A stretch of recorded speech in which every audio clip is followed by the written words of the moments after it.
സപ്ലൈകോയിൽ 13 ഇന സാധനങ്ങൾക്ക് വില കൂട്ടുമെന്ന വാർത്തയുടെ ഞെട്ടലാണ് ഓരോ സാധാരണക്കാരനും. വീണ്ടും സാധാരണക്കാരന്റെ വയറ്റത്തടിക്കുന്ന നടപടികളാണ് ഈ സർക്കാർ പിന്തുടരുന്നത്. സാമ്പത്തിക ബുദ്ധിമുട്ടിന്റെ പേരിൽ ജനങ്ങളെ ദ്രോഹിക്കുന്ന നിലപാട്.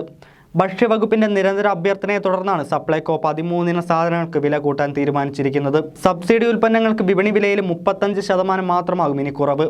ഇതുവരെ 70% വരെ വിലക്കുറവുണ്ടായിരുന്നു. ഇനി മുതൽ വിപണി വില കൂടുന്നതും കുറയുന്നതുമനുസരിച്ച് സബ്സിഡി ഉൽപ്പന്നങ്ങളുടെ വിലയിൽ മാറ്റം വരുത്താനും തീരുമാനിച്ചു. സബ്സിഡി സാധനങ്ങളുടെ വില കൂട്ടുമെന്ന ഒന്നാം പിണറായി സർക്കാരിൻ്റെ തീരുമാനമാണ്. വിപണി വിലയ്ക്ക് അനുസൃതമായി നിശ്ചിത നിരക്കിൽ സബ്സിഡി നൽകുന്ന രീതിയാണ് സപ്ലൈകോ പിന്തുടർന്നിരുന്നത്. ലോക്സഭാ തെരഞ്ഞെടുപ്പ് മുന്നിൽ കണ്ട് വില കൂട്ടാതെ നീട്ടിവെക്കാനായിരുന്നു സർക്കാർ ശ്രമം. വില കൂട്ടുന്നതിന് ഭക്ഷ്യവകുപ്പ് നൽകിയ ശുപാർശ മന്ത്രിസഭാ യോഗത്തിന്റെ അജണ്ടയിൽ പോലും ഉൾപ്പെടുത്താതെ മാറ്റിവെക്കുകയും ചെയ്തു. വില കൂട്ടിയില്ലെങ്കിൽ സപ്ലൈകോയുടെ സാമ്പത്തിക സ്ഥിതി പരിതാപകരമാകുമെന്നതും കൂടുതൽ ഫണ്ട് അനുവദിക്കാൻ സർക്കാരിന് കഴിവില്ലെന്നതും കണക്കിലെടുത്താണ് മന്ത്രിസഭാ യോഗത്തിന്റെ തീരുമാനം. അതേസമയം മറുവശത്ത് സപ്ലൈകോയിലെ അവശ്യ സാധനങ്ങളുടെ വില വർധനവ് ജനങ്ങളെ ബാധിക്കില്ലെന്ന ന്യായമാണ് ഭക്ഷ്യമന്ത്രി GR അനിൽ ഉയർത്തിയിരിക്കുന്നത്. സപ്ലൈകോ കടുത്ത സാമ്പത്തിക പ്രതിസന്ധിയിലേക്ക് നീങ്ങുന്ന ഘട്ടത്തിലാണ് അവശ്യ സാധനങ്ങൾക്ക് വില വർദ്ധിപ്പിക്കാൻ തീരുമാനിച്ചതെന്ന് മന്ത്രി കൂട്ടിച്ചേർത്തു. വില വർധനവ് ജനങ്ങളെ അധികം പ്രയാസപ്പെടുത്തില്ല. മാർക്കറ്റ് വിലയിൽ നിന്ന് 35% വിലക്കുറവിൽ 13 ഇന സബ്സിഡി സാധനങ്ങൾ ലഭ്യമാക്കും. പരമാവധി 4 രൂപയുടെ വില വർധനവ് മാത്രമേ ഉണ്ടാവുകയുള്ളൂ എന്നും മന്ത്രി പറഞ്ഞു. ഒരു സ്ഥാപനത്തിൽ നിന്ന് ഒരു ഉൽപ്പന്നവും ലഭിക്കാത്തതാണോ സ്ഥാപനം മെച്ചപ്പെട്ട് ജനങ്ങൾക്ക് സാധനങ്ങൾ ലഭ്യമാക്കുന്നതാണോ നല്ലതെന്നും മന്ത്രി ചോദിച്ചു. ഭക്ഷ്യമന്ത്രിയുടെ ഈ ചോദ്യം അക്ഷരാർത്ഥത്തിൽ ഞെട്ടിക്കുന്നതാണ്. 2016 മുതൽ 5 വർഷം വില വർദ്ധിപ്പിക്കില്ല എന്ന് പറഞ്ഞിരുന്നുവെന്നും അത് വർദ്ധിപ്പിച്ചിട്ടില്ല എന്നും മന്ത്രി പറഞ്ഞു. വിപണി വിലയിലെ വ്യത്യാസമനുസരിച്ച് നിരക്കിൽ മാറ്റം വരും. 3 മാസത്തിലൊരിക്കൽ അവലോകനം ചെയ്യുന്നതിലൂടെ സപ്ലൈകോയുടെ നഷ്ടം പരമാവധി കുറയ്ക്കാൻ സാധിക്കുമെന്നും മന്ത്രി പറഞ്ഞു. വിപണി വിലയിൽ മാറ്റം വരുന്നതിനനുസരിച്ച് നിരക്കിൽ മാറ്റമുണ്ടാകും, പക്ഷേ വില വർദ്ധിപ്പിക്കില്ല. യമണ്ടൻ ക്യാപ്സ്യൂളാണ് ഈ വിഷയത്തിൽ സർക്കാർ പുറത്തിറക്കുന്നത്.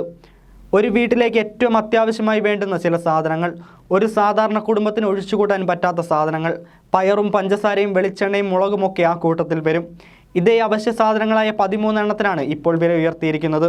ഇനി മുതൽ വിപണി വില കൂടുന്നതും കുറയുന്നതുമനുസരിച്ച് സബ്സിഡി ഉൽപ്പന്നങ്ങളുടെ വിലയിൽ മാറ്റം വരുത്താനും തീരുമാനിച്ചു. സബ്സിഡി സാധനങ്ങളുടെ വില കൂട്ടേണ്ട എന്ന ഒന്നാം പിണറായി സർക്കാരിൻ്റെ തീരുമാനമാണ് ഇതോടെ മാറുന്നത്. വില കൂട്ടിയില്ലെങ്കിൽ സപ്ലൈകോയുടെ സാമ്പത്തിക സ്ഥിതി പരിതാപകരമാകുമെന്നും കൂടുതൽ ഫണ്ട് അനുവദിക്കാൻ സർക്കാരിന് നിർവാഹമില്ല എന്നതും കണക്കിലെടുത്താണ് സാധാരണക്കാരൻ്റെ വയറ്റത്തടിക്കുന്ന പുതിയ തീരുമാനം. സബ്സിഡി നിരക്കിൽ 13 സാധനങ്ങൾ നൽകുന്നതിന് ഒരു വർഷം 350 കോടി രൂപയാണ് സപ്ലൈകോയുടെ ചിലവ്. നിലവിൽ 1000 കോടിയിലേറെ വിതരണക്കാർക്ക് കുടിശ്ശിക നൽകാനുമുണ്ട്.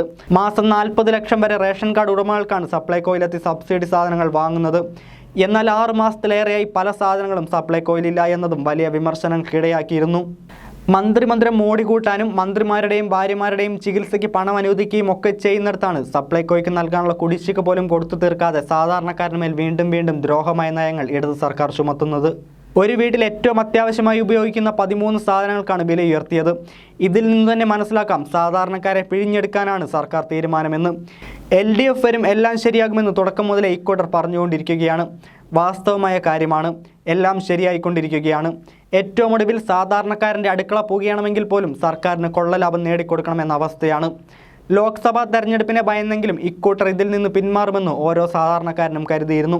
എന്നാൽ എന്തായാലും ലോക്സഭാ ഇലക്ഷനിൽ തോൽക്കുമെന്നും സീറ്റുകളൊക്കെ വളരെ പരിമിതമായിരിക്കുമെന്നും ഉറപ്പുള്ളത് കൊണ്ട് തന്നെ കഴിയുന്നത്ര ആവും പോലെ ഇങ്ങ് പോരട്ടെ എന്ന നയമാണോ ഇടത് സർക്കാരിന് എന്ന് ചോദിക്കുകയാണ് സോഷ്യൽ മീഡിയ. സപ്ലൈകോയിൽ അവശ്യ സാധനങ്ങൾക്ക് വില ഉയർത്തിയതോടെ എന്ത് പറഞ്ഞുകൊണ്ടാണോ ഇക്കൂട്ടർ അധികാരത്തിലെത്തിയത് ആ വാക്കുകൾ തന്നെ ലംഘിക്കപ്പെടുന്ന കാഴ്ചയാണ് കാണുന്നത്.